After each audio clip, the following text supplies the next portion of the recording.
What's black and dirty and bumpy all over? Lava field Exactly. that we're standing in. That's true. Hi, we are continuing our Ray City RV Safari series across Idaho. Today, we are taking you to the Craters of the Moon National Monument. We are starting our tour inside the Indian Tunnel, which is the biggest lava tube I've ever been in, and it's for Ria's sake. She's claustrophobic. It's got skylights all the way through it. Yeah, it's no big deal because you can see light at the end of the tunnel, literally. Yeah. So this is only the tip of the subterranean cavern here. Let's find out a little bit more about the park. Craters of the Moon is a basaltic lava field that was established as a national monument in 1924 to protect and preserve this volcanic landscape. We have lava flows here that range from about 15,000 years old to the most recent, about 2,000 years old. The size of the monument and preserve today is just over 750,000 acres, which is probably hard to relate to for most people, but that's about the size of Rhode Island. A lot of people come here saying that it's just a pile of black rock. But there's actually a lot of really interesting vegetation and diversity that you'll be seeing on our park. You'll see some really well-preserved sagebrush steppe, as well as some really awesome rocky lava formations ranging from ropey, smooth pahoehoe to really rough-looking lava. We have a lot of cool cinder cones and lava tube caves to explore on trails and things like that. You know, I'm going to be honest. I was firmly in the it's just a pile of black rock camp when we arrived. I couldn't imagine you could find anything interesting at Craters of the Moon.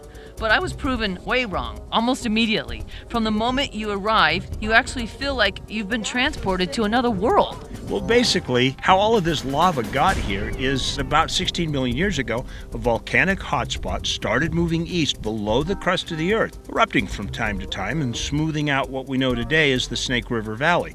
Literally, this hotspot melted a flat swath across the Rockies and is currently what fuels Yellowstone National Park's geologic activity.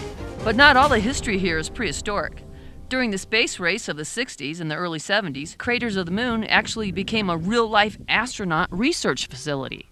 Apollo 14 did come to Craters of the Moon to learn more about basalt volcanoes and get an idea of how the landscape at Craters of the Moon could be similar to that of the actual moon.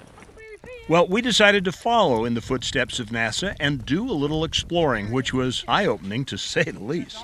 We stopped first at the Spatter Cones, which are remnants of miniature volcanoes formed where large blobs of lava were spit into the air during an eruption a mere 2,000 years ago. Hiking trails took us through the landscape and into the cones themselves, where you could look down on glacial ice that is a permanent fixture of these deep holes, even through the hottest summer months. You know, Craters of the Moon really is a hiker's dream, and that's particularly true for the kids.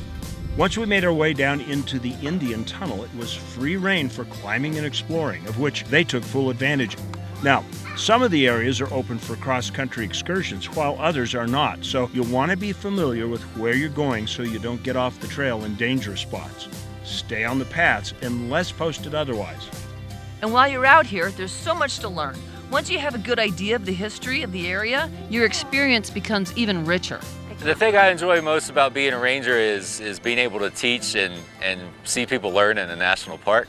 I feel like these places are almost like living laboratories in a way, or really good extensions of classrooms, and offer relevant learning experiences to people of all ages. Craters of the Moon is perfect for an RV trip because they have motorhome-specific parking areas across the monument, as well as camping spots if you want to use it as a base camp. Bring plenty of water, and you're guaranteed to have a memorable experience with the family.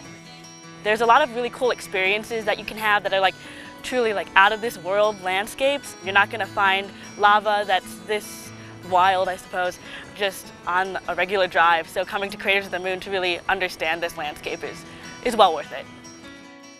Well, after a hot day, you probably want to end up your story like we did here in the visitor center, nice and cool, and you can get this nice overview of the 16 million year history of Craters of the Moon. Yeah, it really is fascinating. You truly feel like you're on another planet when you're out here, and it's just so much to learn.